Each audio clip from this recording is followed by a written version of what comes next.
जय श्री कृष्णा। आज शनिवार के दिन आइए सुनते हैं शनिवार व्रत कथा।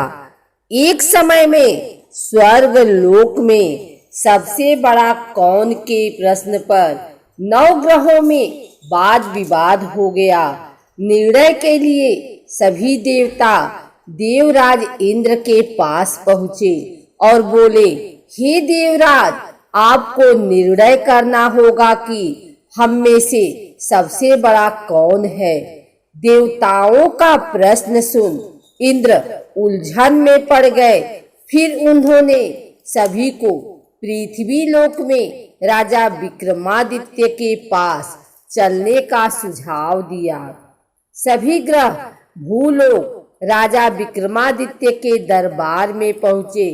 जब ग्रहों ने अपना प्रश्न राजा विक्रमादित्य से पूछा तो वह भी कुछ देर के लिए परेशान हो उठे, क्योंकि सभी ग्रह अपनी अपनी शक्तियों के कारण महान थे। किसी को भी छोटा या बड़ा कह देने से उनके क्रोध के प्रकोप से भयंकर हानि पहुंच सकती थी। अचानक राजा विक्रमादित्य को एक उपाय सूझा और उन्होंने विभिन्न धातुओं जैसे सोना, चांदी, कांसा, तांबा, सीसा, रांगा, जस्ता, अभ्रक व लोहे के 9 आसन बनवाए। सबसे आगे सोना और सबसे पीछे लोहे का आसन रखा गया। उन्होंने सभी देवताओं को अपने अपने आसन पर बैठने को कहा। उन्होंने कहा, जो जिसका आसन हो ग्रहण करे। जिसका आसन पहले होगा वह सबसे बड़ा तथा जिसका बाद में होगा वह सबसे छोटा होगा। चूंकि लोहे का आसन सबसे पीछे था, इसलिए शनिदेव समझ गए कि राजा ने मुझे सबसे छोटा बना दिया है। इस निर्णय से शनिदेव रुष्ट होकर बोले, हे राजन, तुमने मुझे सबसे पीछे बैठाकर मेरा अपमान किया है। तुम मेरी शक्तियों से परिचित नहीं हो। सूर्य एक राशि पर 1 महीने, चंद्रमा 2 महीने 2 दिन, मंगल 1.5 महीने, बुध और शुक्र 1 महीने, बृहस्पति 13 महीने रहते हैं। लेकिन मैं किसी भी राशि पर 2.5 वर्ष से लेकर 7.5 वर्ष तक रहता हूँ। बड़े बड़े देवताओं को मैंने अपने प्रकोप से पीड़ित किया है। अब तू भी मेरे प्रकोप से सावधान रहना। इस पर राजा विक्रमादित्य बोले, जो कुछ भाग्य में होगा देखा जाएगा। इसके बाद अन्य ग्रहों के देवता तो प्रसन्नता के साथ चले गए, परंतु शनिदेव बड़े क्रोध के साथ वहां से विदा हुए। कुछ समय बाद जब राजा विक्रमादित्य पर 7.5 की दशा आई तो शनिदेव ने घोड़े के व्यापारी का रूप धारण किया और बहुत से घोड़ों के साथ विक्रमादित्य की नगर पहुँचे। राजा विक्रमादित्य उन घोड़ों को देखकर एक अच्छे से घोड़े को अपनी सवारी के लिए चुनकर उस पर चढ़े। राजा जैसे ही उस घोड़े पर सवार हुए, वह बिजली की गति से दौड़ पड़ा। तेजी से दौड़ता हुआ घोड़ा राजा को दूर एक जंगल में ले गया और फिर वहां राजा को गिराकर गायब हो गया। राजा अपने नगर लौटने के लिए जंगल में भटकने लगा, पर उसे कोई रास्ता नहीं मिला। राजा को भूख प्यास लग आई। बहुत घूमने पर उन्हें एक चरवाहा मिला। राजा ने उससे पानी मांगा। पानी पीकर राजा ने उस चरवाहे को अपनी अंगूठी दे दी और उससे रास्ता पूछकर जंगल से निकलकर पास के नगर में चल दिए। नगर पहुंचकर राजा एक सेठ की दुकान पर बैठ गए। राजा के कुछ देर दुकान पर बैठने से सेठ की बहुत बिक्री हुई।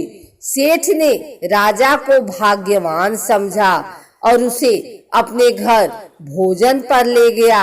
सेठ के घर में सोने का एक हार खूंटी पर लटका हुआ था। राजा को उस कमरे में छोड़कर सेठ कुछ देर के लिए बाहर चला गया। तभी एक आश्चर्यजनक घटना घटी।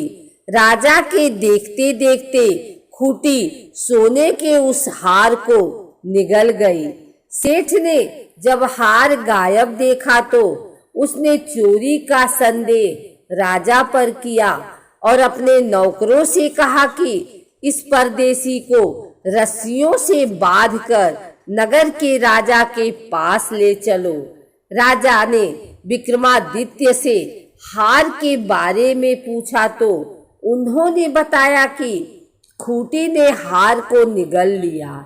इस पर राजा क्रोधित हुए और उन्होंने चोरी करने के अपराध में विक्रमादित्य के हाथ पांव काटने का आदेश दे दिया। सैनिकों ने राजा विक्रमादित्य के हाथ पांव काटकर उन्हें सड़क पर छोड़ दिया।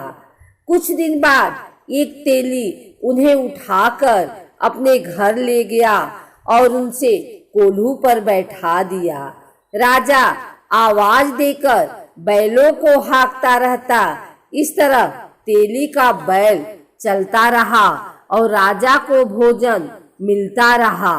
शनि के प्रकोप की 7.5 पूरी होने पर वर्षा ऋतु प्रारंभ हुई। एक रात विक्रमादित्य मेघ मल्हार गा रहा था। तभी नगर की राजकुमारी मनभावनी रथ पर सवार उस घर के पास से गुजरी। उसने मल्हार सुना तो उसे अच्छा लगा और दासी को भेजकर गाने वाले को बुला लाने को कहा। दासी लौटकर राजकुमारी को अपंग राजा के बारे में सब कुछ बता दिया। राजकुमारी उसके मेघ मल्हार से बहुत मोहित हुई और सब कुछ जानते हुए भी उसने अपंग राजा से विवाह करने का निश्चय किया। राजकुमारी ने अपने माता पिता से जब यह बात कही तो वह हैरान रह गए। उन्होंने उसे बहुत समझाया पर राजकुमारी ने अपनी जिद नहीं छोड़ी और प्राण त्याग देने का निश्चय कर लिया। आखिरकार राजा रानी को विवश होकर अपंग विक्रमादित्य से राजकुमारी का विवाह करना पड़ा। विवाह के बाद राजा विक्रमादित्य और राजकुमारी तेली के घर में रहने लगे। उसी रात स्वप्न में शनिदेव ने राजा से कहा, राजा, तुमने मेरा प्रकोप देख लिया। मैंने तुम्हें अपने अपमान का दंड दिया है। राजा ने शनिदेव से क्षमा करने को कहा और प्रार्थना की, हे शनिदेव, आपने जितना दुख मुझे दिया है अन्य किसी को न देना। शनिदेव ने कहा, राजन, मैं तुम्हारी प्रार्थना स्वीकार करता हूँ। जो कोई स्त्री पुरुष मेरी पूजा करेगा, कथा सुनेगा, जो नित्य ही मेरा ध्यान करेगा, चींटियों को आटा खिलाएगा, वह सभी प्रकार के कष्टों से मुक्त होता रहेगा तथा उसके सब मनोरथ पूर्ण होंगे। यह कहकर शनिदेव अंतर ध्यान हो गए। प्रातः काल राजा विक्रमादित्य की नींद खुली तो अपने हाथ पांव देखकर राजा को बहुत खुशी हुई। उन्होंने मन ही मन शनिदेव को प्रणाम किया। राजकुमारी भी राजा के हाथ पांव सलामत देखकर आश्चर्य में डूब गई। तब राजा विक्रमादित्य ने अपना परिचय देते हुए शनिदेव के प्रकोप की सारी कहानी सुनाई। इधर सेठ को जब इस बात का पता चला तो दौड़ता हुआ आया और राजा विक्रमादित्य के चरणों में गिरकर क्षमा मांगने लगा। राजा विक्रमादित्य ने उसे क्षमा कर दिया, क्योंकि वह जानते थे कि यह सब तो शनिदेव के प्रकोप के कारण हुआ था। सेठ राजा विक्रमादित्य को पुनः अपने घर ले गया और उन्हें भोजन कराया। भोजन करते समय वहां एक आश्चर्य घटना घटी। सबके देखते देखते उस खूंटी ने हार उगल दिया। सेठ ने अपनी बेटी का विवाह भी राजा के साथ कर दिया और बहुत से स्वर्ण आभूषण, धन आदि देकर राजा को विदा किया। राजा विक्रमादित्य राजकुमारी मनभावनी और सेठ की बेटी के साथ अपने नगर वापस पहुँचे तो नगर वासियों ने हर्ष के साथ उनका स्वागत किया। अगले दिन राजा विक्रमादित्य ने पूरे राज्य में घोषणा कराई कि शनिदेव सब ग्रहों में सर्वश्रेष्ठ हैं। प्रत्येक स्त्री पुरुष शनिवार को उनका व्रत करे और व्रत कथा अवश्य सुने। राजा विक्रमादित्य की घोषणा से शनिदेव बहुत प्रसन्न हुए।